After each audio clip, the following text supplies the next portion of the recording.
నిన్న జగన్మోహన్ రెడ్డి గారు ఎన్నికల సందర్భంగా కడపకు వచ్చి అంజద్ బాషా గారి మీద కోపం ఉన్నా, ఆయన తప్పులు చేసినా జగన్మోహన్ రెడ్డి గారిని చూసి ఓటేయమని అడుగుతున్నారు. ఏంటి ఈ యొక్క మాటలకు అర్థం? అంటే జగన్మోహన్ రెడ్డి గారే అంజద్ బాషా గారి అవినీతి, భూ ఆక్రమణలు, ఆయన దందాలు, ప్రజల మీద దాడులు ఒప్పుకున్నారని కడప ప్రజలు చెప్తున్నారు.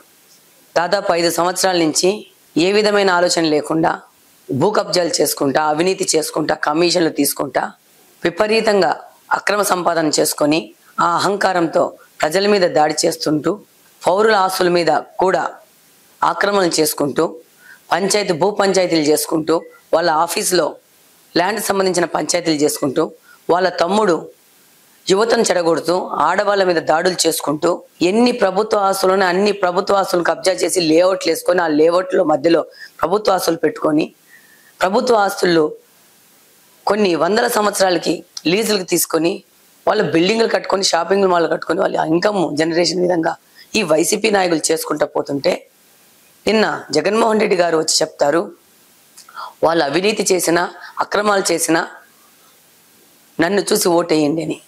నేను ఇప్పుడు కడపలోని ప్రజలకందరికీ విజ్ఞప్తి చేస్తున్నాను. ఇలాంటి అవినీతి పరులు కడపకు అవసరమా? కడప గురించి ఆలోచించండి. కడప కోసం ఓటేయండి. కడపలోని యువత కోసం ఓటేయండి. కడపలోని మహిళల రక్షణ కోసం ఓటేయండి.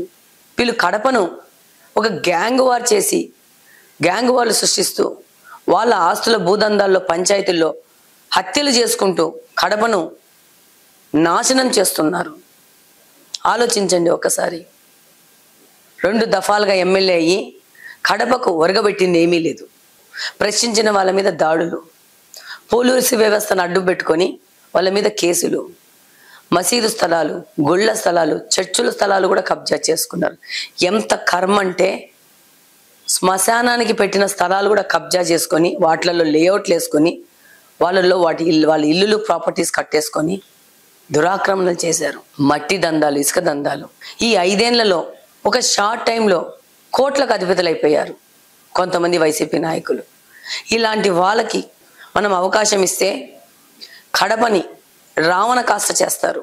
శాంతియుత కడప కోసం, మహిళల రక్షణ ఉండే విధంగా కడపను తీర్చిదిద్దుకోవడానికి కోసం మనం ఈసారి ఓట్లు వేయాలి. ఈసారి జగన్మోహన్ రెడ్డి గారు కడప సభకు వచ్చి కడపలోని మౌలిక వసతుల గురించి కానీ, ఈరోజు కడప దాహార్తితో అల్లాడిపోతా ఉంది. కడపకు నీళ్లు లేవు. ఈ నీళ్ళ సమస్య గురించి మాత్రం మాట్లాడలేదు. కడపలోని ఇరుకు రోడ్ల గురించి కూడా మాట్లాడలేదు. కడపలోని డ్రైనేజ్ వ్యవస్థ గురించి మాట్లాడలేదు. ఈరోజు రిమ్స్ హాస్పిటల్లో బెడ్లు లేవు. బండల మీద పేషెంట్లు అడ్మిట్ చేసుకుంటున్నారు. ఏదో చేశామని పేపర్ల మీద, మీడియా ప్రముఖంగా కటింగులు చేసుకుంటా, టెంకాయలు కొట్టుకుంటా చేసి, ఈరోజు మళ్ళా ఎలక్షన్స్కి సిద్ధమయ్యి మళ్ళా అంజద్ బాషాకి ఓటేయమంటున్నారు. ప్రజలు, విఘ్నులు, విజ్ఞానవంతులు ఆలోచించండి ఒకసారి. అభివృద్ధి చేస్తాం, అభివృద్ధికి కట్టుబడి ఉంటాం, ప్రజలకు సేవ చేస్తాం నిస్వార్థంగా, అవినీతి లేని కడపను తీసుకొస్తాం, సామాన్య ప్రజలు గుండె మీద చేయి పెట్టుకొని ప్రశాంతంగా నిద్రపోయే విధంగా కడపను తీసుకొస్తామని వాగ్దానం చేస్తున్నా నాకు ఓటేయాలా? అవినీతి అక్రమాలలో, భూ కబ్జాలలో, ఇసుక దందాలలో, మహిళల మీద దాడులు, యువత భవిష్యత్తు నాశనం చేస్తూ గంజాయి లాంటి మాదక ద్రవ్యాలని కడపలోకి తీసుకొచ్చి ఒక రావణ కాస్త చేస్తున్న ఇప్పుడు అధికారంలో ఉన్న వాళ్ళకి ఓటేయాలనేది విజ్ఞతతో మీరు ఆలోచించాలని సందర్భంగా మీ అందరికీ మనవి చేస్తున్నాను. మీ అందరూ తెలుగుదేశం పార్టీకి, సైకిల్ గుర్తుకి, మీ మాధవమ్మకి ఓటేసి మన అందరం చెయ్యి కలిపి కడప అభివృద్ధి కోసం కట్టుబడి పని చేయాలని నా ఆకాంక్ష. మీ అందరి సపోర్టు, మీ అందరూ నా చెయ్యి పట్టుకొని నడిపించి మనందరం కలిసి కడపను అభివృద్ధి చేసుకుందాం.